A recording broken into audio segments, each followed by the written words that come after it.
नमस्कार। जजमेंट समझिए माला दीक्षित से कार्यक्रम में आपका स्वागत है। आज मैं आपके साथ चर्चा करूंगी गरीबों के मुफ्त इलाज पर। गरीबों को निजी अस्पतालों में जो मुफ्त इलाज मिलना चाहिए, वो मुफ्त इलाज उनको मिल रहा है या नहीं मिल रहा है, आज मेरी चर्चा का विषय यही है। और ये विषय मैंने इसलिए चुना है क्योंकि अब गरीबों के मुफ्त इलाज मिलने की जो बड़े-बड़े निजी अस्पताल हैं, उनमें मिलने की जो बात है और उसकी निगरानी है, वो अब सुप्रीम कोर्ट कर रहा है। बात ये है कि सुप्रीम कोर्ट में एक नई याचिका दाखिल हुई है, जिसमें कि ये कहा गया है कि जो बड़े-बड़े निजी अस्पताल हैं, नामी-गिरामी अस्पताल हैं, उनको सरकारें इस स्कीम के तहत और इस शर्त पर रियायती दर पर ज़मीन आवंटित करती हैं कि वे एक निश्चित संख्या में गरीबों को मुफ्त इलाज देंगे।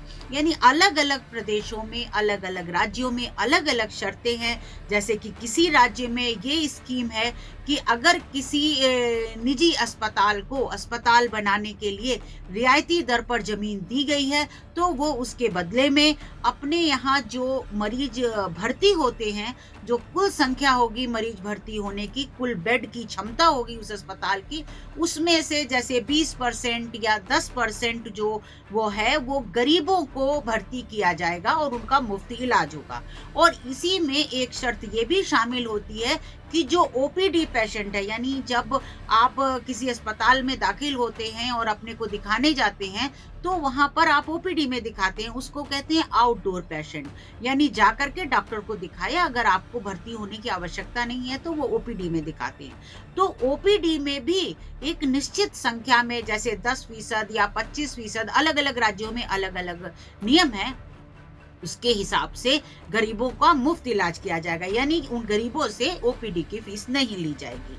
तो जो याचिका है वो संदीप पांडे हैं, मैग्सेसे पुरस्कार जिनको मिला है और बहुत सम्मानित व्यक्ति हैं, उन्होंने ये याचिका सुप्रीम कोर्ट में दाखिल की है, जिसमें कहा गया है कि निजी अस्पताल जिन शर्तों पर रियायती दर पर अपना ज़मीन लेते हैं, वो इस शर्त को पूरा कर रहे हैं कि नहीं कि वो गरीबों को एक निश्चित संख्या में मुफ्त इलाज मुहैया कराएँ। इस बात का कोई आकलन नहीं है, कहीं कोई आंकड़े नहीं हैं, और इसकी जो है वो सुप्रीम कोर्ट मॉनिटरिंग करे, ये मांग की गई है। तो सुप्रीम कोर्ट ने शुक्रवार को, यानी अभी कल ही, इस मामले पर संज्ञान लेते हुए केंद्र सरकार और सभी राज्य सरकारों को नोटिस जारी किया है और जवाब मांगा है। जो याचिका है, उस याचिका में ये कहा गया है, बहुत सारे उदाहरण दिए गए हैं, और याचिका में दिल्ली के भी एक बहुत नामी-गिरामी अस्पताल का उदाहरण दिया गया है, जिसके बारे में दिल्ली हाई कोर्ट ने 2007 में फैसला दिया था। और उस समय हाई कोर्ट ने कहा था कि इनकी वर्षों से कोई मॉनिटरिंग ही नहीं हो रही है कि ये गरीबों को उन जो रियायती दर पर ज़मीन मिली है, उसके हिसाब से मुफ्त में इलाज मुहैया करा रहे हैं कि नहीं करा रहे हैं। इसी तरह याचिका में विभिन्न राज्यों के बारे में सीएजी की जो रिपोर्ट आई है, उसको आधार बनाया गया है, और उस रिपोर्ट में ये चिंताएं जाहिर की गई हैं कि ज़्यादातर अस्पताल जो हैं वो इस शर्त को पूरा नहीं कर रहे हैं। सीएजी रिपोर्ट में ये बात सामने आई है। और इसके अलावा हरियाणा की बात करें तो हरियाणा के भी नामी-गिरामी अस्पताल जो हैं, वो आपको याद आ जाएँगे तत्काल से कि कौन से की बातें हो रही हैं। और वहाँ पर भी यही हाल है। जो वहाँ की सब्जेक्ट कमेटी है, उसकी रिपोर्ट आई थी और उसमें भी यही कहा गया कि ये जो है वर्षों से मॉनिटरिंग कमेटी की बैठक ही नहीं है जो ये आकलन करे कि इसका पालन हो रहा है या नहीं हो रहा है। एक और उदाहरण दिया गया याचिका में एक नामी-गिरामी अस्पताल के बारे में, कि जिसमें एक निश्चित अवधि के बीच में करीब 64,000 मरीज भर्ती हुए, और उसमें से मात्र 118 मरीज गरीब वर्ग के थे।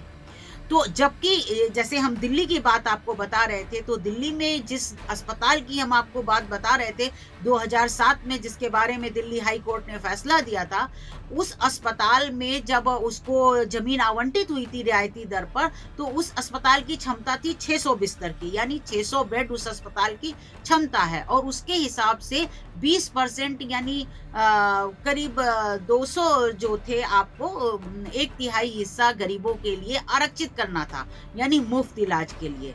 लेकिन ऐसा नहीं हुआ, ऐसा उस जब हाई कोर्ट ने मामले की सुनवाई की थी तभी पाया था, और उसमें हाई कोर्ट ने पेनल्टी भी लगाई थी और एक जॉइंट कमेटी, मॉनिटरिंग कमेटी बनाने का आदेश दिया था। तो अब जो सुप्रीम कोर्ट मामला आया है और जिसमें मॉनिटरिंग की मांग की गई है, उसमें यही कहा गया है कि इस बात का सही कोई आकलन, कोई आंकड़ा नहीं है कि निजी अस्पताल विभिन्न स्कीमों के तहत विभिन्न राज्यों में जो रियायती दर पर जमीन पाते हैं या उनको जो छूट दी जाती है और उसके साथ शर्त लगी होती है कि वो गरीबों का एक निश्चित संख्या में मुफ्त इलाज करेंगे, तो वो कर रहे हैं या नहीं कर रहे हैं। याचिका में इस स्कीम को, इस शर्त को लागू कराने की मांग की गई है और लगातार इसकी निगरानी किए जाने की मांग की गई है। तो सुप्रीम कोर्ट ने याचिका पर संज्ञान भी ले लिया है और नोटिस भी जारी कर लिया है। तो अब हमारा ये कहना है कि जो भी निजी अस्पताल हैं वो थोड़ा सतर्क हो जाएं, वो अपनी शर्तों का पालन करें, वरना वो सोच लें कि अब सुप्रीम कोर्ट ही उनकी निगरानी कर रहा है। जब हम इलाज की बात कर रहे हैं तो एक पहलू और बात करने का है। मध्यम वर्ग ज्यादातर अपना इलाज, उच्च वर्ग को भी हम कह सकते हैं, उच्च वर्ग की क्षमता बहुत होती है, लेकिन मध्यम वर्ग आजकल अपना जो इलाज है वो मेडिकल इंश्योरेंस लेता है और उसके जरिए कराता है। लेकिन अगर आपने अभी हाल की खबरें देखी होंगी तो वहां भी चिंता की बात उभर रही है, क्योंकि जो बहुत से निजी अस्पताल हैं वो कई इंश्योरेंस कंपनियों को ये सोचते हैं कि वो अब इलाज से उनके मरीज, जो इंश्योर्ड पेशेंट आते हैं, उनको इलाज से देने से मना कर दें। तो ये भी एक अब पंगा फंस रहा है, क्योंकि लगातार हेल्थ इंश्योरेंस का जो प्रीमियम है वो बढ़ता जा रहा है। लेकिन अगर आप अस्पताल जाते हैं और एक पर्टिकुलर अस्पताल कह देता है कि आपने फलां कंपनी का इंश्योरेंस लिया है और हम उसके मरीज को मुफ्त इलाज नहीं देंगे, यानी कैशलेस इलाज पर संकट आ जाएगा, तो फिर ये एक बड़ी मुश्किल की बात खड़ी हो जाएगी। इसके अलावा चर्चा ये भी चल रही है कि आगे चल के हो सकता है कैशलेस इलाज आपको मेडिकल बीमा में ना मिले, और इसके लिए ये हो कि पहले भर्ती होइए, आप इलाज कराइए और उसके बाद उसका पैसा रियम्बर्समेंट मिलेगा। तो ये भी लोगों के लिए, आम जनता के लिए एक मुश्किल की बात होगी।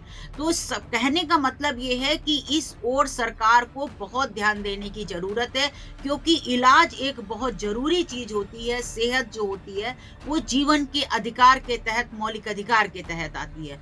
तो ये जो छोटी छोटी चीजें हैं, इनको सुनिश्चित कराया जाना चाहिए, ताकि जनता जो है, जो गरीब जनता है या जो मिडिल क्लास है और पैसा दे करके बीमा ले रहा है, हेल्थ इंश्योरेंस ले रहा है, या गरीब जनता है जो अफोर्ड नहीं कर सकती, लेकिन उसका हक है कि वो निजी बड़े अस्पतालों में एक निश्चित संख्या में इलाज करा सके, तो उसको इलाज मिलना सुनिश्चित हो। तो आज मेरी चर्चा का विषय इसीलिए ये था और ये बहुत महत्वपूर्ण है।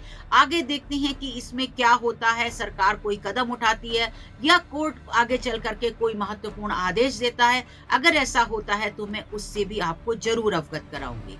आप इस कार्यक्रम में हमारे साथ जुड़े रहे, इसके लिए धन्यवाद।